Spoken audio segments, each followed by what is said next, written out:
प्रश्न होता की शेतकऱ्यांचा जीव गेल्यावर तेव्हाच सरकारला जाग येते का? दुर्दैव असं आहे, शेतकऱ्याच्या घरात तेल असते तर मीठ नसते, मीठ असते तर तेल नसते. तेलाला भाव काय 115 रुपये आणि सोयाबीनला भाव काय 3-4 हजार रुपये. शेतकऱ्याला काय पुरू राहिले? खरं म्हणते तू. आम्ही पण हीच भूमिका मांडतो.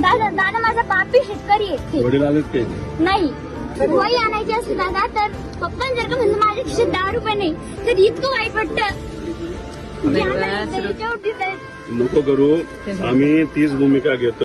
मजुरी जर का करायला गेलं तर लोक त्यांच्या वावरात तर खूपच राबून घेते, पण रोज बी 200-250 रुपये फक्त हातावर टेकवतात. 1500 रुपयात काय होणार आहे का महिना? 1500 रुपये नाही दिले चालते दादा, पण आमच्या मालांना भाव द्या.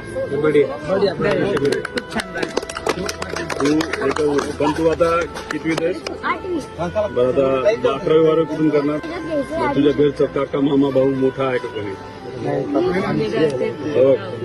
हिचं तू 8वी ना, 11वी जेव्हा जायचं असेल तर बारामतीला शारदा नगर म्हणून शाळा आहे. ही ज्या पद्धतीने बोलते ना, आक्रमक भूमिका घेते, तर उद्या जाऊन ही नक्कीच मोठी, सगळेच बनतील, ही मोठी अधिकारी बनेल.